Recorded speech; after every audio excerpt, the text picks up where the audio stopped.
कभी सोचा है हर साल फिल्म रिलीज होती हैं और उनमें से कुछ फिल्म जो हम भूल जाते हैं, लेकिन कुछ सीन ऐसे हैं जो हमें सालों बाद भी याद रहता है।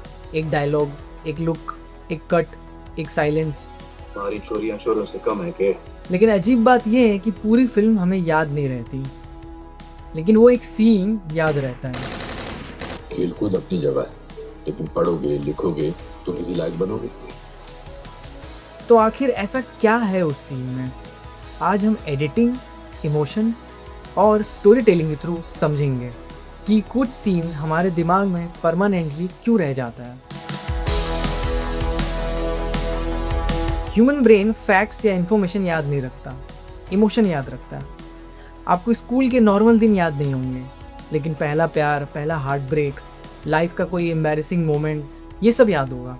सिनेमा भी इसी प्रिंसिपल पे काम करता है। जितना बड़ा इमोशनल रिएक्शन उतना स्ट्रॉन्ग मेमोरी। इसीलिए मेमोरेबल सीन हमें फील करवाते हैं, दिखाते नहीं। विप्लैश का एंडिंग सीन देखो। प्योर फिल्म में एक कॉन्फ्लिक्ट चल रहा है, टीचर और स्टूडेंट, अप्रूवल और ऑब्सेशन, सक्सेस और सेक्रीफाइस। फिल्म 2 घंटे तक प्रेशर कुकर बदती रहती है और फिर एंडिंग में सब कुछ एक्सप्लोड हो जाता है।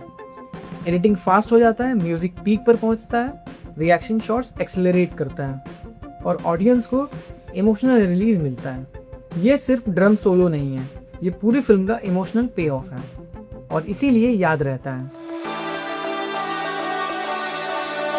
हर मेमोरेबल सीन के पहले एक क्वेश्चन क्रिएट किया जाता है और ऑडियंस सबकॉन्शियसली आंसर का वेट कर रही होती है। क्वेश्चन जितना स्ट्रॉन्ग, पे ऑफ उतना powerful. The Dark Knight interrogation scene में एक्चुअल एक्शन बहुत कम है, लेकिन टेंशन एक्सट्रीम है। क्यों? क्योंकि ऑडियंस के दिमाग में क्वेश्चन है, कौन जीतेगा, बैटमैन या जोकर?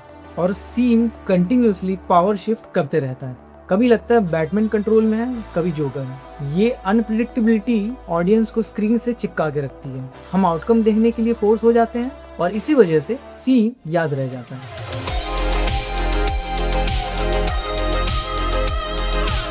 नए फिल्म मेकर्स अक्सर सोचते हैं मेमोरेबल सीन बनाने के लिए बड़ा डायलॉग, बड़ा बैकग्राउंड स्कोर, बड़ा सीन, बड़ा सेटअप, लेकिन कई बार इसका ऑपोजिट होता है। साइलेंस सबसे ज़्यादा पावरफुल होता है। द लंच बॉक्स में कोई सुपर हीरो नहीं, कोई ह्यूज ट्विस्ट नहीं, कोई एक्सप्लोजन नहीं, सिर्फ 2 लोग और उनके लेटर्स। ऑडियंस को ऑब्जर्व करने देती है, फील करने देती है, साइलेंस को ब्रीथ करने देती है। इसीलिए इमोशन नेचुरली लैंड करता है। कभी कभी सिनेमा सबसे लाउड तब होता है जब वो बिल्कुल क्वाइट होता है।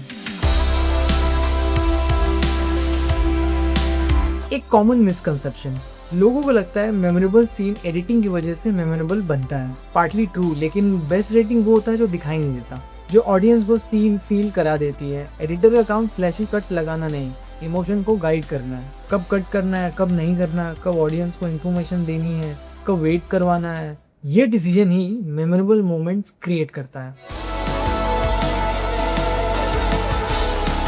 अब तक हमने इमोशन देखा, पे ऑफ देखा, क्वेश्चन देखा, एडिटिंग देखी। अब फाइनल इंग्रेडिएंट है ट्रूथ। हर अनफॉरगेटेबल सीन के सेंटर में कोई इमोशनल ट्रूथ होता है। विप्लैश में ऑब्सेशन, डार्क नाइट में केओस, द लंच बॉक्स में लोनलीनेस। हम सीन को याद नहीं रखते हैं, हम उस फीलिंग को याद रखते हैं जो सीन ने हमारे अंदर क्रिएट की थी। इसलिए मेमोरेबल सीन एक्सीडेंटल नहीं होते हैं, वो केयरफुली बिल्ड होते हैं। इमोशन से, क्वेश्चन से, पे ऑफ से और इनविजिबल एडिटिंग से। नेक्स्ट टाइम जब कोई सीन आपके दिमाग में रह जाए, सिर्फ ये मत सोचना कि सीन अच्छा था, ये सोचना उसने आपको एग्जैक्टली क्या फील करवाया। क्योंकि सिनेमा को हम आंखों से देखते हैं, लेकिन याद दिल रखता है। आपके अकॉर्डिंग कौन सा मूवी सीन आपके दिमाग में रेंट फ्री रहता है, कमेंट में लिख के बताओ। और अगर film making, story telling, editing को डीपर लेवल पे समझना चाहते हो तो चैनल को सब्सक्राइब करना मत भूलना। मिलते हैं नेक्स्ट एपिसोड में। सी